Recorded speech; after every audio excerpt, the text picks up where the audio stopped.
Alright, so now we're going to look at Jefferson's method. And again, we will use an example to help us go through these steps.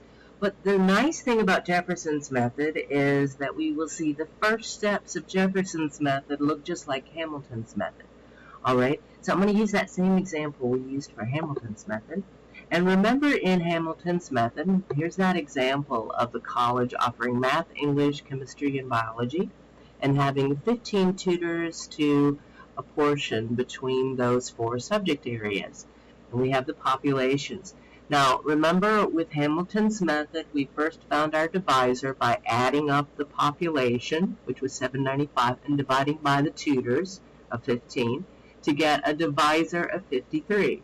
And then we took that divisor and divided it into each one of our populations to get a quota.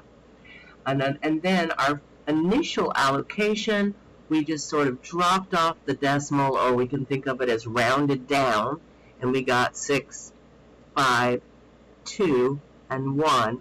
But our initial allocation was short. Now, in Hamilton's method, we used the decimal part of our quota to decide who got the next seat, or got that last seat. In Jefferson's method, we're going to use something else. We're going to use something called a modified quota. So notice that Jefferson's method is the same for all of the first 3 steps, but we're going to do something different for the last step. So steps 1, 2, and 3 were exactly the same steps we used in Hamilton's method.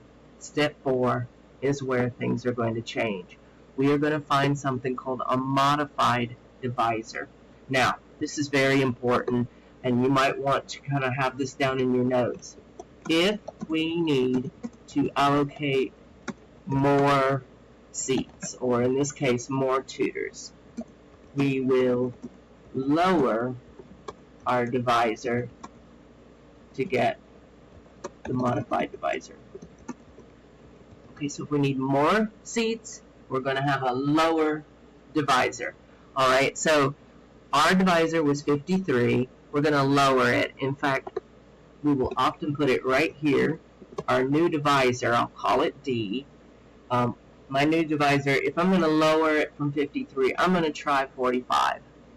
Okay, so I'm going to go to a number lower than 45. And my modified quota will be obtained by dividing this 45 into each of the populations of my 4 subjects. So I'm going to take 330 and divide it by 45. And when I do that, I get 7.3333. Now notice it's kind of the same idea as we did back here, but we're dividing by a new divisor rather than the 53 that we did initially. Alright, and now I'll take 265 and divide it by 45. And I could have chosen anything less than 53. So realize I could have chosen 48, I could have chosen 46, but I just chose 45. And we may have to play around with it until we get the divisor that works out for us. And we'll see what I mean by working out for us. We had only 14 seats allocated here. When we do this again, we'd like to have 15 seats allocated. We may or may not get that. We might have to keep doing it until we have 15 seats. So my choice may or may not have been the right choice. Now, I did choose something that worked out, but okay, so that ends up being 5.8889. 130, let's divide by 45, and I'll get 2.8889. And then finally 70, let's divide it by 45, and I get 1.5556. Now, back here when we did the quota, we rounded down, or we took our decimal off and just put that as our initial allocation.